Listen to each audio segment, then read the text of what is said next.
আসসালামু আলাইকুম রহমতুল্লাহ। প্রিয় 2025 সালের এসএসসি শিক্ষার্থীবৃন্দ, আমার চ্যানেল মাধ্যমিক গণিতে তোমাদের স্বাগতম। টেস্ট পরীক্ষার পরবর্তী সময়ে তোমাদের গণিতের প্রস্তুতির পূর্ণতার জন্য দেশের স্বনামধন্য স্কুলগুলোর টেস্টের গণিত প্রশ্ন আমি সমাধান করে দেখাচ্ছি। আজকের এই পর্বে গভর্নমেন্ট ল্যাবরেটরি হাই স্কুল রাজশাহীর গণিত প্রশ্নের বহু নির্বাচনী অভিক্ষা নিয়ে আলোচনা করব। এখানে প্রথম প্রশ্নে তোমরা দেখতে পাচ্ছ বলা হয়েছে যে নিচের কোনটি মূলদ সংখ্যা। অপশনগুলো যদি আমরা একটু হিসাব করি, ক নম্বরে বলা হয়েছে রুট ওভার 0.4, এটার বর্গমূল করলে 0.6324555532, তো এরকম মানে চলতেই থাকে। এরপর তো দেখা যাচ্ছে যে এইখানে একই সংখ্যা বারবার আসছে না, তার মানে এটাকে আমরা আবৃত দশমিক ভগ্নাংশ বলতে পারি না, তো অনাবৃত দশমিক ভগ্নাংশ। তো এই ধরনের সংখ্যা হচ্ছে অমূলদ সংখ্যা। 0.9 এর বর্গমূল করলেও একই রকম একটা সংখ্যা আসে, এটাও অমূলদ সংখ্যা। ঘ নম্বর অপশনে 0.025, এখানেও দেখা যাচ্ছে যে কোনো কিছু রিপিট হচ্ছে না, আবার এটা শেষও হয়ে যাচ্ছে না, তার মানে এটাও অমূলদ সংখ্যা। কিন্তু 0.04 যে বর্গমূল করি তাহলে 0.2 হয়, এতটুকুই, এখানেই শেষ। তো এটাকে আমরা p/q আকারে প্রকাশ করতে পারি, তার মানে এটা হচ্ছে মূলদ সংখ্যা। 2 নম্বর প্রশ্নে আছে যে -3x - 2y এর বর্গ নিচের কোনটা। তো এটার একটু বর্গ আমরা করে দেখি। এখানে প্রথমে মাইনাস আছে বলে আমরা একটা মাইনাস কমন নিলাম। মাইনাস কমন নিলে ভেতরে যে মাইনাস সেটা প্লাস হয়ে যাবে। তা এখন স্কোয়ার বর্গ করতে হবে, মাইনাস সহ, এই মাইনাসটা সহ এটা বর্গ দিলাম, স্কোয়ার দিলাম। এই মাইনাসের বর্গ করলে সেটা প্লাস হয়ে যাবে, তো তাহলে এই মাইনাসটা উঠে গেল, প্লাস হয়ে গেল। সেটা আমাদের এই ব্র্যাকেটের অংশ a plus B whole square, এতটুকু ক্যালকুলেশন করলেই হয়। a square plus 2ab plus b square সূত্র অনুসারে 3x হোল স্কোয়ার করলে 9x স্কোয়ার, এখানে গুণ করে 12xy, আর এটা হচ্ছে 4y স্কোয়ার। তো এটা ঘ নম্বর অপশনের সাথে মিলে। 3 নম্বর প্রশ্নে আছে 0.33 এর উপর পৌনঃপুনিক ইন্টু 0.66 এর উপর পৌনঃপুনিক আছে সমান সমান কত। তো 0.33 এর উপর পৌনঃপুনিক আছে, এখানে এটাকে যদি আমরা সাধারণ ভগ্নাংশে প্রকাশ করি তাহলে 3/9 হয়। সাধারণ ভগ্নাংশে প্রকাশ করার নিয়ম আশা করি জানো তোমরা। দশমিক আর পৌনঃপুনিক বাদ দিয়ে পুরো সংখ্যাটা লিখতে হয়। এরপর এখান থেকে পৌনঃপুনিকের অঙ্ক বাদ দিয়ে বাকি যে অঙ্কগুলো থাকে সেগুলো বিয়োগ করতে হয়। তো এখানে পৌনঃপুনিকের অঙ্ক বাদ দিয়ে আর কোনো অঙ্ক নাই, যার কারণে এখানে কিছু বিয়োগ করতে হয়নি। আর নিচে হচ্ছে যে কয়টা পৌনঃপুনিকযুক্ত অঙ্ক থাকে সে কয়টা 9 হয়, আর দশমিকের পর যতগুলো অনাবৃত অঙ্ক থাকে ততগুলো শূন্য হয়, এখানে কোনো শূন্য হয়নি। এটাকেও একইভাবে ভাঙা হয়েছে 6/9। এরপর যদি আমরা কাটাকাটি করি, কাটাকাটি করে 2/9 হয়। তারপর ক্যালকুলেটরের সাহায্যে যদি ভাগ করি দেখা যাবে যে 0.222, এটা চলতেই থাকবে। তার মানে হচ্ছে 0.22 এর উপর আমরা এটাকে পৌনঃপুনিক দিয়ে লিখতে পারি। 4 নম্বর প্রশ্নে আছে যে একটা উদ্দীপক দেয়া আছে, এ সেট দেয়া আছে উদ্দীপকে, আর বি সেট দেয়া আছে। বি সেটটা একটা সমীকরণের মাধ্যমে প্রকাশ করা আছে। 4 নম্বর প্রশ্নে বলা হয়েছে যে নিচের কোন সেটটা এ ইন্টারসেকশন বি সেটকে নির্দেশ করে। তো সেটা বের করতে গেলে আমাদের প্রথমে বি সেটটার উপাদান কি কি সেটা জানতে হবে। তো বি সেটটা এই যে এইরকম দেয়া আছে, এখানে যে সমীকরণ x square minus x minus 2 = 0, এই সমীকরণ সমাধান করে আমরা বি সেটের উপাদানগুলো বের করব। প্রথমে এটা মিডল টার্ম করা যায়, -2x প্লাস এক্স নিয়ে ভাঙতে পারি, তাহলে দুই পাশের গুণফল, মাঝখানে দুই পদের গুণফল এর সমান হয়, আবার এই দুইটা পদের যোগফল মাইনাস এক্স এর সমান হয়। প্রথম দুইটা পদ থেকে x কমন নিয়ে x - 2 পাওয়া যায়, তারপর এখান থেকে কিছুই কমন যায় না, +1 কমন নিতে পারি, x - 2ই থাকে, তারপর x - 2 কমন নিলে x + 1 = 0। এখন এই প্রথমের অংশ যদি 0 হয় তো সেখান থেকে আমরা পাবো x = 2, আর এখান থেকে পাওয়া যাবে x এর মান -1, তার মানে 2 আর -1 দুইটা মান পাওয়া যায়। তো এই বি সেটের উপাদান হচ্ছে -1 আর 2।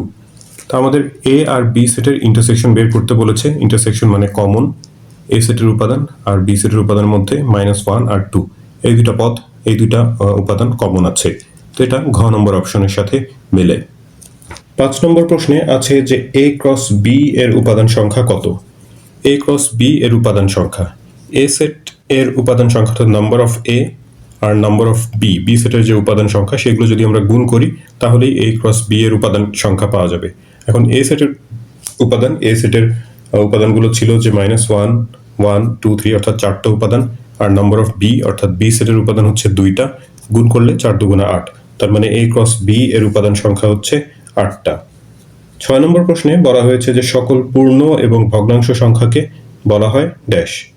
সকল পূর্ণ এবং ভগ্নাংশ সংখ্যাকে মূলদ সংখ্যা বলা হয়। এখানে বাকি যে অপশনগুলো আছে অমূলদ সংখ্যা, তো সেটা না, কারণ পূর্ণ সংখ্যাকে পি বাই কিউ আকারে প্রকাশ করা যায়, আবার ভগ্নাংশ মানেই তো পি বাই কিউ, তো তাহলে সেগুলো হচ্ছে অমূলদ সংখ্যা হওয়ার প্রশ্নই ওঠে না।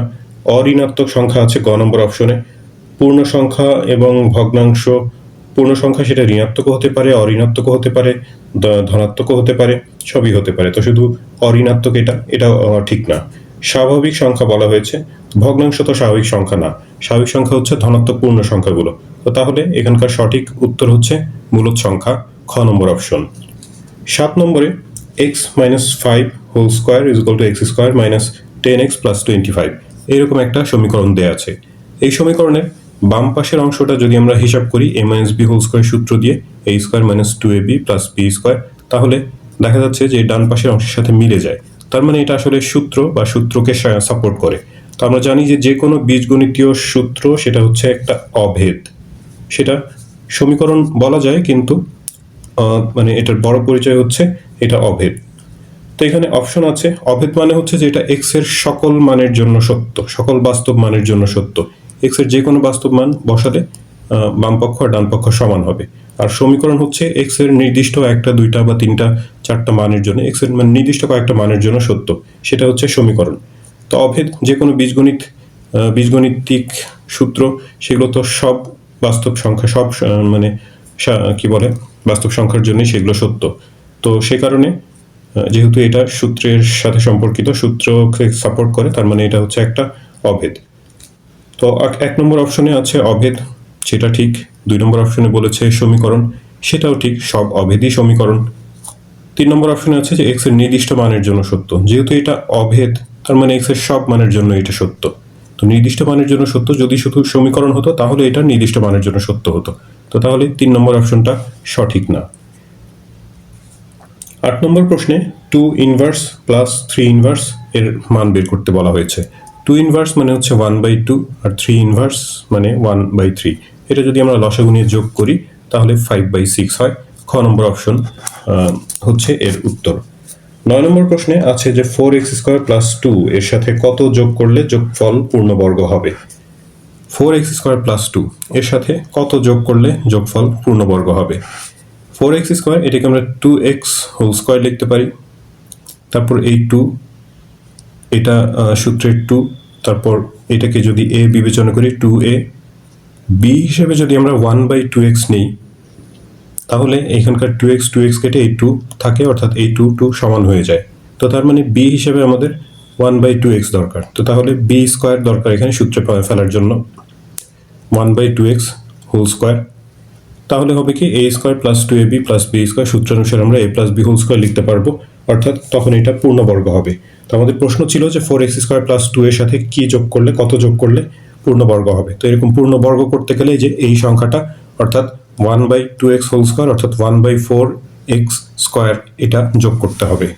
10 নম্বর আছে যে একটা বর্গের বাহুকে 3 গুণ করা হলে পরিবর্তিত ক্ষেত্রফল পূর্বাপেক্ষা কত গুণ বৃদ্ধি পাবে।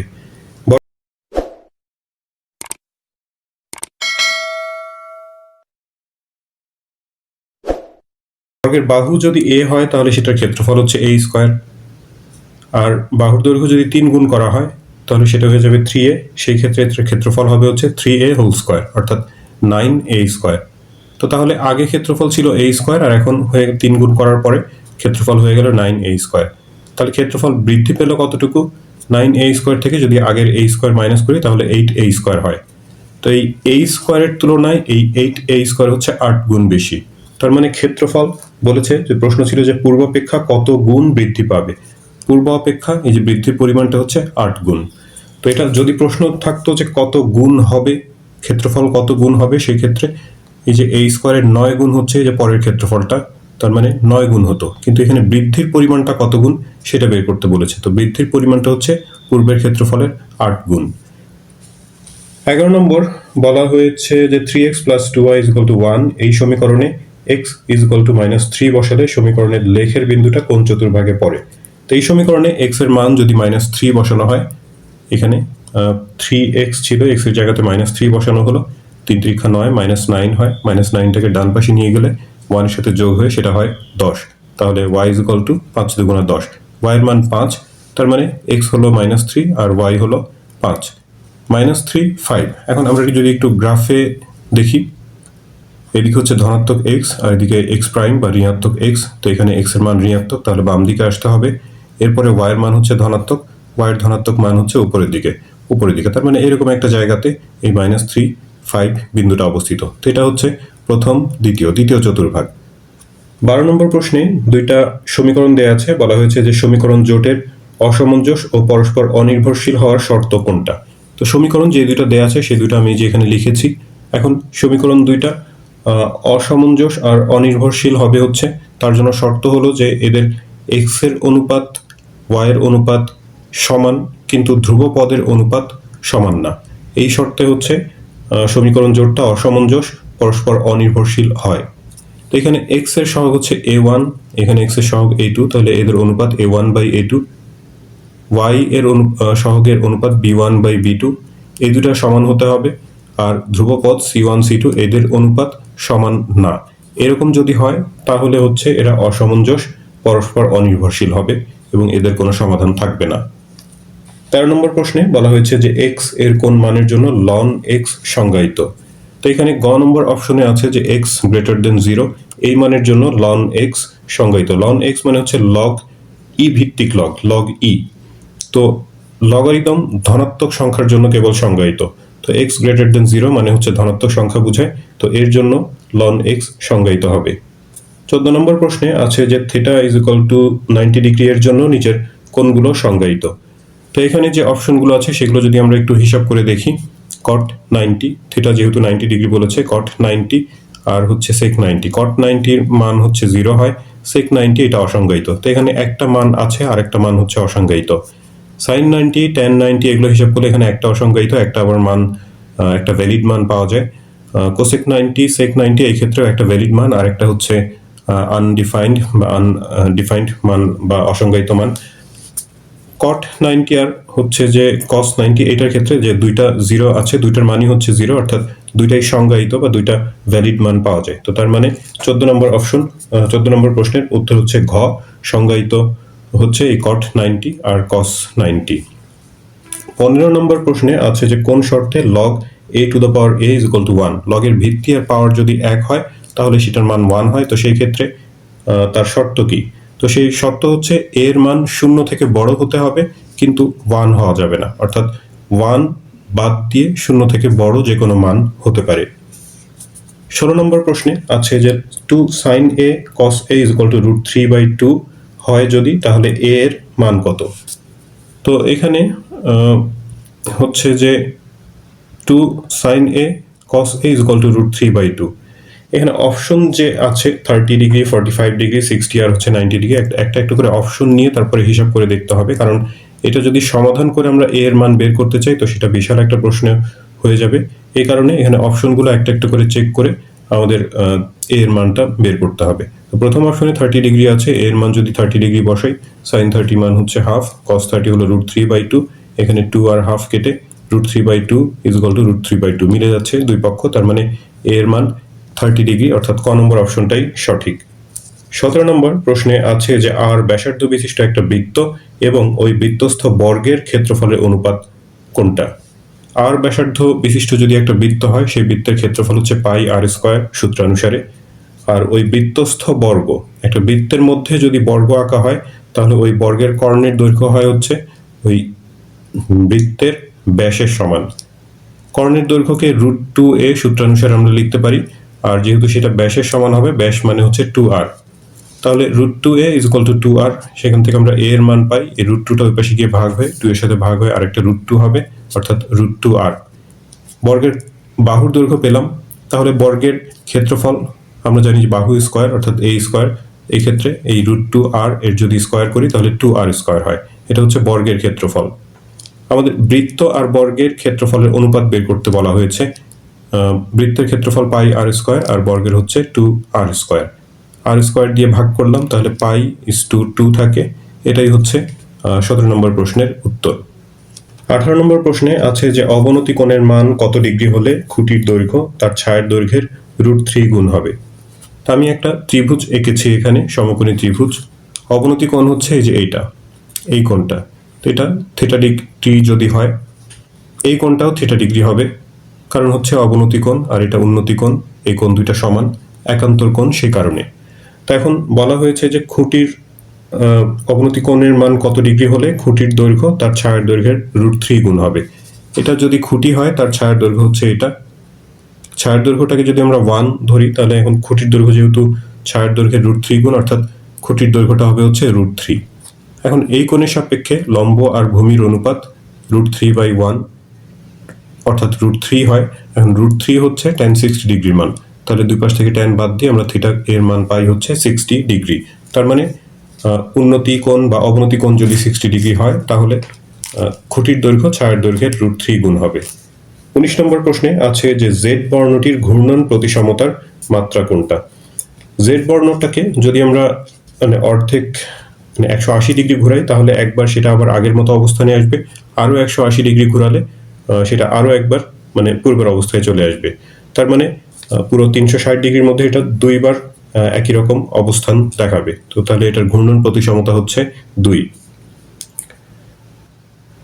ত্রিভুজ এবিসি এর এবি আর এসি বাহুর মধ্যবিন্দু যথাক্রমে ডি আর ই হলে ত্রিভুজ বিডিই আর ত্রিভুজ এবিসি এর অনুপাত কত। এমন তথ্য অনুসারে একটা যদি ত্রিভুজ একে বোঝার চেষ্টা করি, এবিসি একটা ত্রিভুজ, এই ত্রিভুজের এবি আর এসি বাহুর মধ্যবিন্দু হচ্ছে ডি আর ই। তাহলে এই যে বিডিই এই ত্রিভুজটা আর হচ্ছে সম্পূর্ণ এবিসি ত্রিভুজ, এদের অনুপাত বের করতে বলা হয়েছে।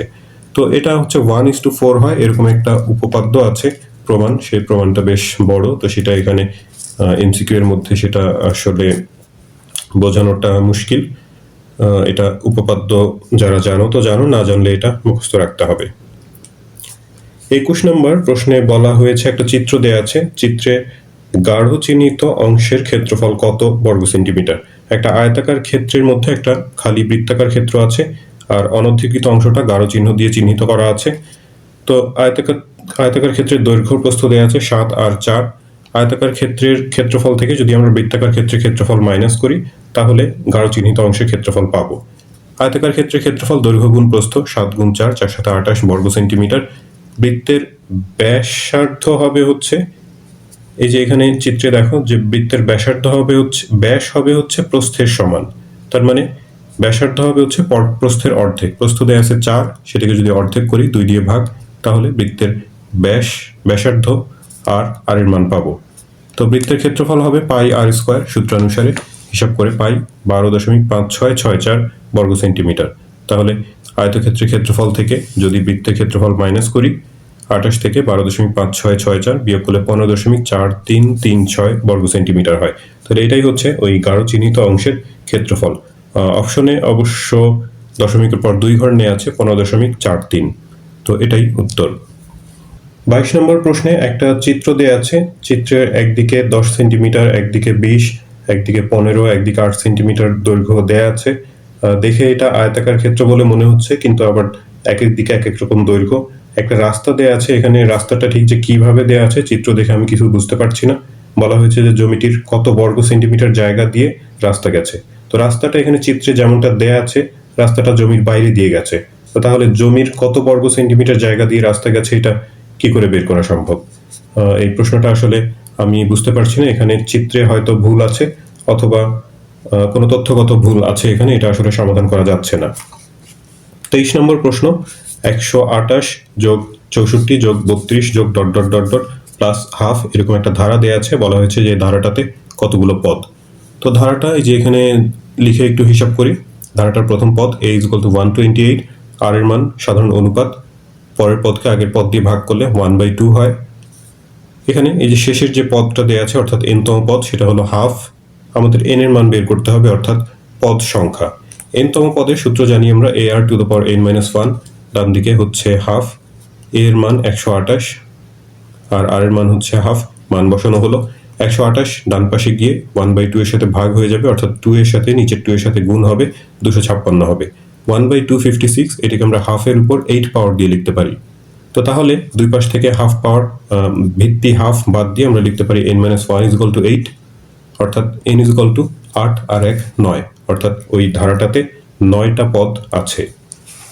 24 নম্বর প্রশ্নে আছে যে ABC ক্রমিক সমানুপাতি হলে, তারপর এখানে 3টা অপশন দেয়া আছে। এখন ABC যদি ক্রমিক সমানুপাতি হয় তার মানে হচ্ছে A আর B এর অনুপাত B আর C এর অনুপাতের সমান।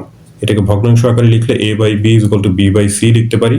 তারপর যদি r গুণন করি B square is equal two AC হয়, তাহলে A নম্বর অপশনটা সঠিক। আবার এই যে এই অংশ থেকে আমরা যদি একটু যোজন করি, লব যোগ হর, লবের সাথে হর যোগ A প্লাস B হয়, ওপরে নিচে হর যা আছে তাই, ডান পাশেও যোজন B plus C by C, তাহলে এটা 3 নম্বর অপশনের সাথে মিলে যায়, অর্থাৎ 1 আর 3 সঠিক। কিন্তু 2 নম্বর অপশন যা আছে যে 2B is equal two A plus C, এরকমটা হয় না। এখান থেকে যে ক্রমিক সমানুপাতির তথ্য থেকে আমরা যে সমীকরণটা পাই সেখান থেকে এই 2B is equal two A plus C এরকম কোনো কিছু পাওয়া যায় না। তো তাহলে 2 নম্বর অপশনটা সঠিক না। তারপর একটা সারণী দেয়া আছে শ্রেণী আর গণসংখ্যা বিশিষ্ট, সেখানে প্রচুরক শ্রেণীর মধ্যমান কত বের করতে বলা হয়েছে। প্রচুরক শ্রেণী আমরা জানি যে সবচেয়ে বেশি গণসংখ্যা থাকে যেই শ্রেণীতে, সেটা হচ্ছে প্রচুরক শ্রেণী। তো এখানে সবচেয়ে বেশি গণসংখ্যা দেখা যাচ্ছে যে 12, তার মানে 51 থেকে 61, এই যে এটা হচ্ছে প্রচুরক শ্রেণী। এই শ্রেণীর মধ্যমান বের করতে বলেছে। তো মধ্যমান নিম্ন সীমা উচ্চ সীমা যোগ করে 2 দিয়ে ভাগ করলে মধ্যমান পাওয়া যায়, এই ক্ষেত্রে সেটা 55.5। 26 নম্বর প্রশ্নে আছে যে মধ্যক নির্ণয়ের ক্ষেত্রে এখানে 3টা অপশন দেয়া আছে, এর মধ্যে কোনটা কোনটা সঠিক বের করতে হবে। তো মধ্যক নির্ণয়ের জন্য আমাদের ক্রমজয়িত গণসংখ্যা দরকার। আমি একটু সারণীটা এখানে একটু মডিফাই করেছি সংক্ষেপে। এই যে গণসংখ্যা এগুলো দেয়া ছিল আর নিচে আমরা এগুলো কোনো ক্রমজয়িত গণসংখ্যা বের করলাম। ক্রমজয়িত গণসংখ্যা বের করে এখন এই যে ক্রমজয়িত গণসংখ্যার সর্বশেষ সংখ্যা যেটা, সেটাই হচ্ছে n, অর্থাৎ n এর মান হচ্ছে 40, তাহলে n/2 হবে হচ্ছে 20। তো এটা 3 নম্বর অপশনে এই তথ্যটা আছে, তাহলে 3 নম্বর অপশনটা সঠিক। এখন 20তম পদটা n/2 এর মান যেটা 20তম পদ, সেটা হচ্ছে মানে সেই পদটা হলো মধ্যক। 20তম পদ আমরা যেখানে ক্রমজয়িত গণসংখ্যা থেকে পাচ্ছি 13 এর পর থেকে 25 পর্যন্ত এই শ্রেণীতে আছে, তার মানে এই যে 1 2 3 তৃতীয় শ্রেণী। প্রশ্নে দেখো তৃতীয় শ্রেণী হচ্ছে 51 থেকে 60, তার মানে 51 থেকে 60 এটা হচ্ছে মধ্যক শ্রেণী। মধ্যক শ্রেণীর আগের শ্রেণীর ক্রমজয়িত গণসংখ্যা FC দিয়ে প্রকাশ করা হয়, সেটা হচ্ছে 13। এই যে এটা মধ্যক শ্রেণী, তার আগের শ্রেণীর ক্রমজয়িত গণসংখ্যা 13, আর মধ্যক শ্রেণীর গণসংখ্যা 12, সেটা হলো FM। তাহলে এখানকার 1 2 3 তিনটা অপশনই সঠিক।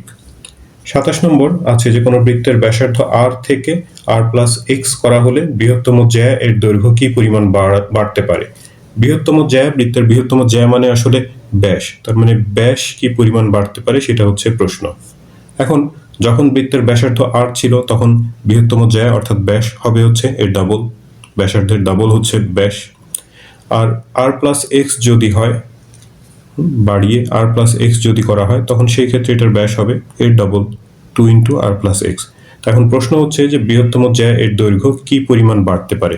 আগে ছিল 2r আর এখন হলো 2 × r+x, তাহলে এটা কতটুকু বাড়লো। এখান থেকে যদি এটা মাইনাস করি, এটাকে 2r + 2x লিখতে পারি, সেখান থেকে 2r মাইনাস করলে এই 2r কেটে 2x হয় শুধু। তো এটা 27 নম্বর প্রশ্নের উত্তর। 28 নম্বর একটা সমীকরণ দেয়া আছে, এখান থেকে tan a এর মান বের করতে বলেছে। তো এই যে এই সমীকরণটা 5 - 2 cosec a × cos a = 0। এখান থেকে আমরা 5টাকে যদি অন্য পাশে নিয়ে যাই, 5টা এখানে ধনাত্মক আছে, ধরো যে 5 এই পাশে রাখলাম, এই পদটাকে এটা মাইনাস, এটাকে অন্য পাশে নিয়ে সেটা প্লাস হয়ে যায়, কিন্তু লেখার সময় আমরা এটাকে বাম পাশে লিখেছি আর 5টাকে ডান পাশে লিখেছি। 2 ডান পাশে গিয়ে ভাগ করে 5/2 হয়। এখন এখানকার কোসেককে আমরা 1/sin লিখতে পারি, তার সাথে এই cos a এটা গুণ অবস্থায় থাকলো, তাহলে এটা গুণ করে দিলে cos a/sin a হয়। cos a/sin a মানে হচ্ছে cot a, অর্থাৎ cot a এর মান 5/2। আমাদের tan a এর মান বের করতে বলেছে, যেহেতু cot এর অপোজিট হচ্ছে tan, তার মানে tan a হবে হচ্ছে 2/5। তো এটা খ নম্বর অপশনে আছে 28 নম্বর। 29 নম্বর একটা ধারা দেয়া আছে log দিয়ে, log 3 + log 9 + log 27। বলা হয়েছে যে ধারাটার পরবর্তী পদ log 81। এখানে দেখো যে ধারাটার প্রথম পদ হচ্ছে log 3, দ্বিতীয় পদ log 9, এটাকে আমরা 3 স্কয়ার লিখতে পারি, এখানে প্রথম পদ 3⁻1, তারপরে তৃতীয় পদে 27 আছে, সেটাকে 3³ লিখতে পারি। তো এখানে দেখো সবগুলোতেই লগের হচ্ছে যে লগের বলে এটা আর্গুমেন্ট হচ্ছে 3, আর তার উপরে 1 2 3 পর্যায়ক্রমে সিরিয়াল মানে পাওয়ার বাড়ছে এক এক করে, তাহলে পরের পদে হবে হচ্ছে 3⁴, অর্থাৎ 3⁴ মানে হচ্ছে 81, অর্থাৎ লগ 81 হবে পরের পদ। এটা 1 নম্বর অপশন ঠিক আছে। তারপর যদি এটার সাধারণ অন্তর বের করি আমরা, বিয়োগফল পরের পদ থেকে আগের পদ বিয়োগ করলে একই রকম হবে। লগ 9 থেকে লগ 3 মাইনাস করলে, লগ যদি এখান থেকে কমন নেওয়া হয় তাহলে আমরা জানি যে মাঝখানে বিয়োগ থাকলে যে সংখ্যাগুলো ভাগ হয়ে যায় 9/3, অর্থাৎ 3 লগ 3 হয়। তো এটা 2 নম্বর অপশনের সাথে মিলে যায়। আচ্ছা, 2 নম্বর অপশন বলা হয়েছে যে একটা সমান্তর ধারা। হ্যাঁ, এখানে এটা ডি এর মান আমি এই দুইটা পদ নিয়ে হিসাব করেছি। তুমি যদি এখন এই পরের দুইটা পদ নিয়ে হিসাব করো তাহলে দেখা যাবে যে সাধারণ অন্তর একই আসে, তার মানে এটা সমান্তর ধারা। আর তৃতীয় অপশনে বলা আছে যে ধারাটা সাধারণ অন্তর লগ 6, সাধারণ অন্তর তো লগ 3 হচ্ছে, তার মানে তৃতীয় অপশনটা সঠিক না। 30 নম্বর প্রশ্নে একটা বৃত্ত দেয়া আছে, বৃত্তের ভেতরে একটা অন্তর্লিখিত চতুর্ভুজ আছে, আবার একটা ত্রিভুজ ক্ষেত্র আছে যেটার কিছু অংশ বৃত্তের ভেতরে, কিছু অংশ আবার বাইরে দেখা যাচ্ছে। বলা হয়েছে যে চিত্রে বিসিডি কোণের মান কত ডিগ্রি। যে অন্তর্লিখিত চতুর্ভুজটা আছে সেখানে বিএই এই কোণটার মান দেয়া আছে 110 ডিগ্রি। তারপর যে ত্রিভুজ ক্ষেত্রটা সেখানে একটা কোণের মান দেয়া আছে হলো সিবিডি কোণ, সেই মানটা দেয়া আছে 20 ডিগ্রি। আমাদের ওই ত্রিভুজের বিসিডি কোণের মান বের করতে বলেছে। তো আমরা বৃত্তে অন্তর্লিখিত চতুর্ভুজের ক্ষেত্রে জানি যে বিপরীত কোণের সমষ্টি হচ্ছে 180 ডিগ্রি। তো এই চিত্রে বিএই আর বিডিই এই দুটো হচ্ছে বিপরীত কোণ, তাহলে বিডিই কোণ সেটা হবে হচ্ছে 180 থেকে এর বিপরীত কোণ 110 ডিগ্রি, সেটা যদি মাইনাস করি 70 ডিগ্রি বিডিই কোণের মান। এখন চিত্রে আবার দেখো যে বিডিই কোণ আর হচ্ছে বিডিসি কোণ, এই দুইটা কোণ হচ্ছে সম্পূরক কোণ, অর্থাৎ এই দুইটা সমষ্টি 180 ডিগ্রি। তাহলে 180 থেকে এই বিডিই যদি মাইনাস করি তাহলে বিডিসি কোণের মান পাওয়া যাবে, অর্থাৎ বিডিসি কোণ হচ্ছে 180 থেকে, দুঃখিত এই যে এখানে বিডিসি কোণ হচ্ছে 180 থেকে এই বিডিই কোণ 70 ডিগ্রি, সেটা মাইনাস, অর্থাৎ 110 ডিগ্রি। এখন বিডিসি কোণ পেলাম, আর ডিবিসি বা সিবিডি কোণ 20 ডিগ্রি প্রশ্নে দেয়া আছে। তো এই ত্রিভুজের অপর কোণ বিসিডি সেটা বের করতে হবে। তো ত্রিভুজের 3 কোণের সমষ্টি 180 ডিগ্রি, 180 ডিগ্রি থেকে যে দুটো কোণের মান জানি সেই দুটার সমষ্টি 110 আর 20 যোগ করলে 130 হয়, সেটা যদি বাদ দেওয়া হয় বিয়োগ করা হয় তাহলে বিসিডি কোণের মান পাচ্ছি হচ্ছে 50 ডিগ্রি। এটা ঘ নম্বর অপশনে আছে। তো শিক্ষার্থী বন্ধুরা, এই গভর্নমেন্ট ল্যাবরেটরি হাই স্কুল রাজশাহীর বহু নির্বাচনী অংশের আলোচনা এখানেই শেষ হচ্ছে। তো এই ভিডিও থেকে তোমরা যদি উপকৃত হয়ে থাকো তাহলে চ্যানেলটি সাবস্ক্রাইব করার এবং বন্ধুদের সাথে শেয়ার করার অনুরোধ জানাচ্ছি। তোমরা সবাই ভালো থাকবে, প্রার্থনা তোমাদের সবার জন্য। আল্লাহ হাফেজ।